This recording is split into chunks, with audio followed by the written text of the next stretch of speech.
الأخوة والأخوات مشاهدي تلفزيون سكوب ومتابعي برنامج عيدكم مبارك، أسعد الله أوقاتكم بكل خير، وحياكم الله معنا في أولى حلقات برنامجكم عيدكم مبارك. بداية أهني الشعب الكويتي في مناسبة عيد الأضحى المبارك، وأهني صاحب السمو الأمير وولي عهد الأمين والحكومة الرشيدة وكافة أطياف وأبناء المجتمع الكويتي والخليج العربي بالتأكيد، والأمة العربية والإسلامية. يا رب اللهم أعده علينا بالخير واليمن والبركات يا رب العالمين.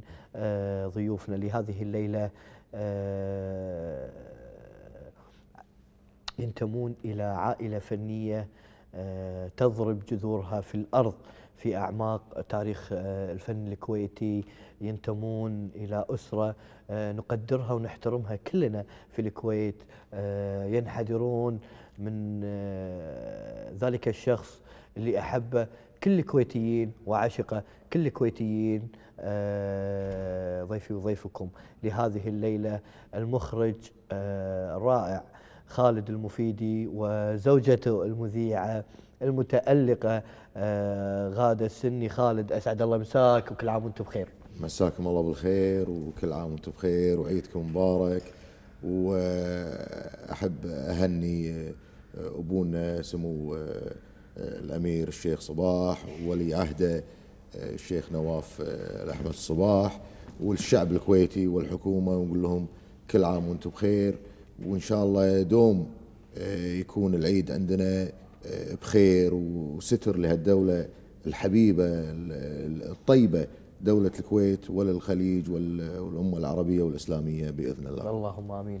غادة السني المذيعة الجميلة، مذيعة كويت اف ام، ولك أيضا تجارب فنية جميلة، إنسانة أكاديمية راقية، أقدرك وأحترمك، أقول لك كل عام وأنت بخير وحياك الله معنا ضيفة عزيزة. الله يخليك الله يخليك يا رب.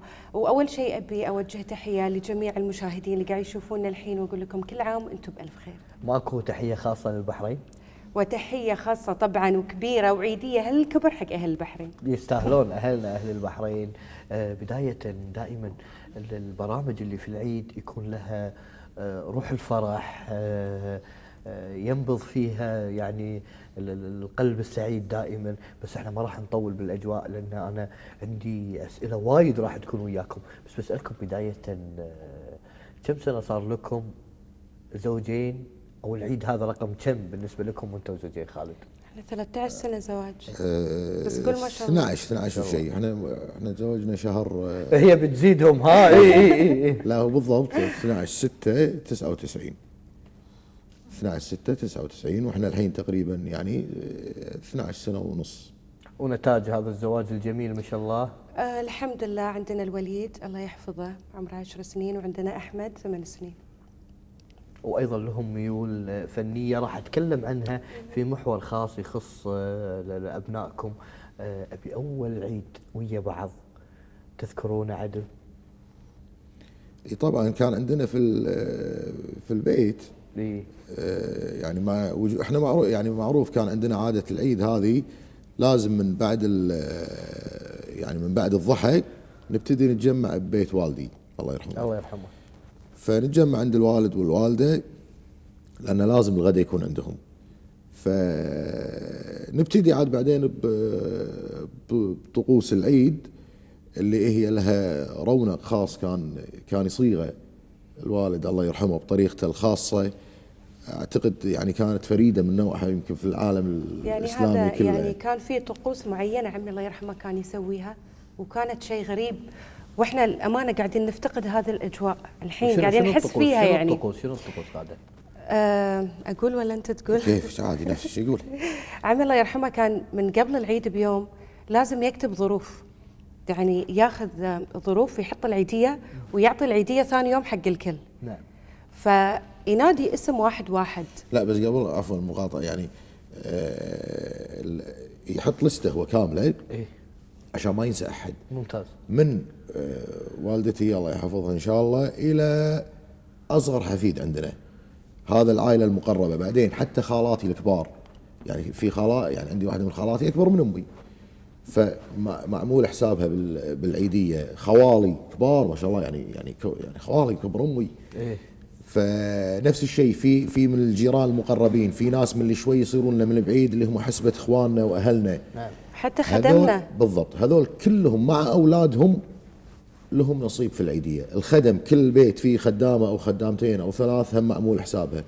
فما شاء الله تيجي تلاقي الجنطه السامسونايت عنده فيها اكثر من 200 ظرف او 250 ظرف. كل فئه طبعا هو مقسمهم فئات. يعني فئتنا احنا مثلا اللي هو الثمان اولاد، يحط لنا كان من بربع، نوط بربع ونوط ونص ونوط بدينار ونوط بخمس ونوط بعشر ونوط ب20. يعني هم 20 زياده، احنا زوجات الأولاد بدون ال20. بالضبط. وانا كنت كل سنه احقد انه ليش خالد ياخذ 20 زياده اكثر مني. الرجل حظ الانثيين. لا بس لا هو احنا الثمانيه كلنا صبيان وبنات ايه كانوا 20. هذه فئاتنا. ايه امي لها فئات غير، اعتقد 20 و10 و5 يعني طبعا يعني طبعاً. واسطه خالتي واسطه زين اكيد. خوالي لهم فئات معينه هم. الاحفاد نفس الطريقه 10 المهم يصيرون يعني هو مصنفها تصنيفه عادله للجميع. كل فئه زوجات الاولاد كثر بعض ياخذون، ما في ان هذه اقدم يعني احنا وهذه الجنات اجدد. كلنا ناخذ نفس الشيء، بس عيالنا بدون ال10. يعني ولدي مثلا ياخذ 5. لا كنا كان يحط بس 10. لا اليهال لا اليهال يحط 10 5 دينار نص ربع. كذي صار مثلكم. لا غير بدون ال10 عيال؟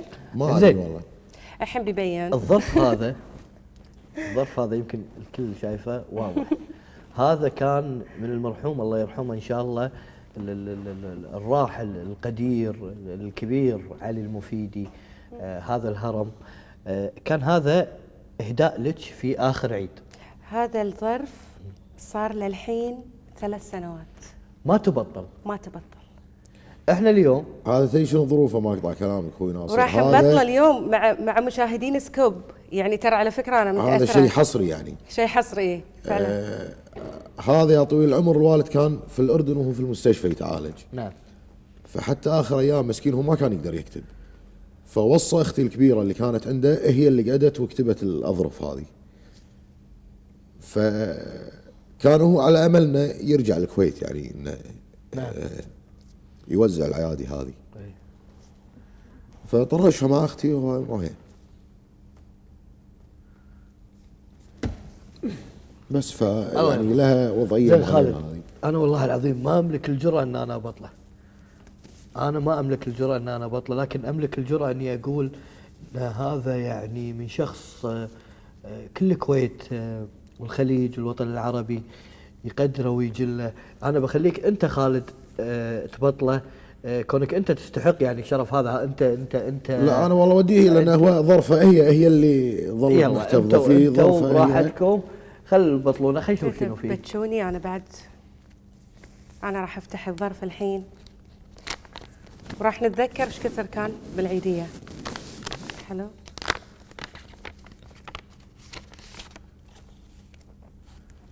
عشرة مثل ما قلت لك كل سنه 10 وال5 والدينار والنص والربع. يعني الله يرحمه عمي علي الله يرحمه. اتمنى من كل اللي قاعد يشوفنا الحين على الشاشه يقرا له الفاتحه، لانه كان عم وايد حنون وكان عم وايد طيب. شو اللي افتقدتوه؟ شو اللي تفتقدونه بعد وفاة المرحوم الله يرحمه في أجواء العيد خالد في البيت؟ تغير شيء ولا لا زال الوضع على ما هو عليه؟ لا والله تفرق يعني. نفس ما قلت لك هو كان يسوي الطقوس هذه، احنا ما كملت لك اياها لما هو كان موجود. يحط السمسونايت قدامه ونكون ما شاء الله كلنا متواجدين، ما يرضى عفوا يوزع الاظرف الا بوجودنا كلنا، الا عاد اللي عنده عذر مثلا مسافر. نعم. او اللي شوي بعاد لان عندهم اهل اقرب يزورونهم في البدايه مثلا. نعم. فهذول يظل محتفظ في اظرفهم. ولكن احنا ما شاء الله نكون 50 او 60 او 70 شخص اللي بعد الغداء نكون موجودين. يبتدي ينادينا واحد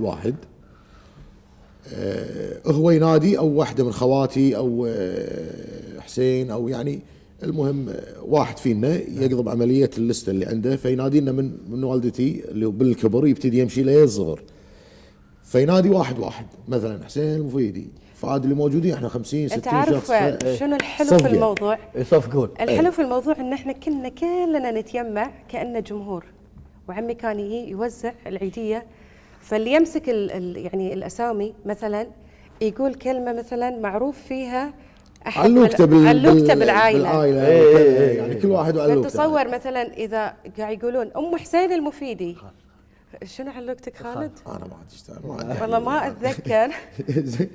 لا فاقول لك مثلا قالوا ام حسين، فكلنا احنا تاك صفقه احنا لغايه صراخ ما يروح طبعا، ياخذ يعني سكسي قوي كانت تاخذ خالتي ام حسين لما يقولون ام حسين مفيدي، فيصير عندك عاد صراخ وتصف. طبعا ممكن تخيل ان واحد يسوي لك رقصه تعبيريه على ما ياخذ كل واحد وغشمرته، كل واحد يخف الدم من اليهال سواء او من هذا يكون في اول يوم. هذا اول يوم أول عقب يوم الغداء، عيد. وكل واحد يقوم يستلم ظرفه من الوالد، يبوس الوالد ويقعد على صفقه. عاد كل واحد وشعبيته، واحد صفقته 10 ثواني، واحد صفقته نص دقيقه، واحد من صراخ، اعلى صفقه كان ياخذ. والله في طبعا الاحفاد يعني احنا كبرنا على هالمرحله. بعدين الاحفاد هم اللي قاموا يتصارعون على هالموضوع ان منو له شعبيه كبيره، لان ما شاء الله احنا 32 او 33 حفيد يعني ما شاء الله. فكل واحد وشعبيته عاد. كل واحد وشعبيته. في طيب شغله كانت اول تنقال عيد، حق وليد. اول عيد بعد وفاته تجمعتوا ولا ما تجمعتوا؟ تجمعنا ووزع اختي، وزعت هذول بناء على لا عفوا هذول توزعوا، كان هو بالاردن، كان للحين حي طبعا يعني ما توفى الله يرحمه، كان تعبان وايد بعد وفاته. بعد وفاته طبعا الطقوس هذه راحت، بس تجمعنا ببيت الوالد وهذا، بس راحت طقوسنا هذه مو موجوده. لا في شيء كبير راح، يعني هو كان عمود اساسي. هو فعلا كان العمود هو اللي كان يجمعنا كلنا، ناصر هو اللي كان يجمعنا كلنا مع بعض. يعني الكويت